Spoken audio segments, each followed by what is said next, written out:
Magbasa na pud tag Biblia, no? Sa 1 Pedro chapter 4 verse 7 to 11 nag-ingon, mga maayong piniyalan sa gasa sa Dios. Doon na ang katapusan sa tanang butang busa pagpugong o pagbantay kamo sa inyong kaugalingon aron makaampo kamo. Labaw sa tanan, paghigugmaay kamo sa kinasingkasing gayod, kay ang gugma nagtabon sa daghang mga sala. Batasanan ninyo ang pag-abi-abi sa usag-usa, sa walay pagbagulbol. Ingon nga maayong piniyalan nga nagkalaing-laing mga gasa sa Dios. Kinahanglan nga gamiton sa tagsa-tagsa ang talagsaong gasa nga iyang nadawat gikan sa Dios alang sa kaayuhan sa uban.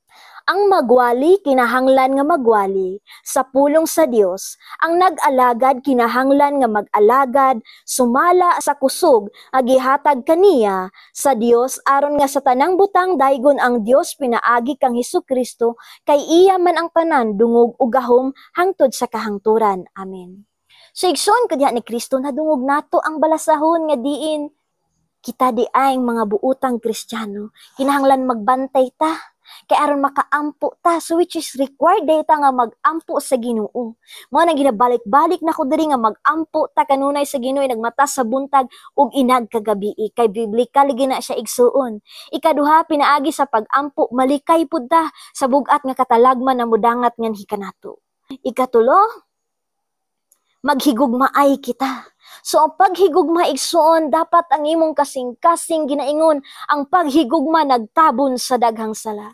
Subot pasabot igsuon kung nakasala ang imong isig ka magtotoo, nakapamulong sa imuag sakit nga pulong nga dili maayo sa imong dalunggan, higugmaa siya. Mo bitaw nang ginaingon higugmaa ang imong kaaway. But pasabot pagpasaylo igsuon. Kung ang imong isig ka magtotoo nasayop man pasaylo ka.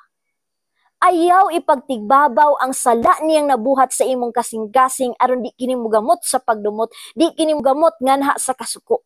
Mo na igsuon kinahanglan ang paghigugma, higugmaon nimo ang imong isig magtotoo sa panahon nga siya maayo, sa panahon nga siya maayo ang pamatasan, sa panahon sad sa iyang kahuyangon mahalon mo pa siya. Ikaduha na isulat nga ni sa Biblia nga kinahanglan ang Ginoo ipagamit di sa Dios ang talagsaon natong gasa. Ang magwawali kinahanglan magwali kasuguan na sa atong Ginoo. Ug ang tawo usab nga nangalagad pinaagi siyang kusog kinahanglan iya ning gamiton. So igsuon kung wala kay gift sa pagwali okay ra na. No kay duna kay kusog nga magamit nimo sa panahon nga dunay ka sa ulugan, mag-arrange ba kag bulak manilhig ba ka sa simbahan kining niya nga buhat igsuon ikalipay sa Dios. Kay dili makawang ang imong kahago igsuon, labi na kung kita nangalagad sige. So kung ikaw sad adunay kusog, i-share na sa simbahan. Ayaw pagbagulbol ha kay makasala kita. Kung suguon ta sa pari, magbagulbol din ta nganong ako ra may gisugo, nganong ako ra may makit-an, sala na sa Ginoo. Dili ang ayan day nga magbagulbol ta kay naa sa basahon nga mga lagad ta nga walay pagbagulbol mohatag ta sa atong kusog kay pinaagi niini kung unsa atong gihatag, pusog man kini o pagwali ginabless ta sa Dios pinaagi sa pagpangalagad nato sa kinasingkasing. God bless you.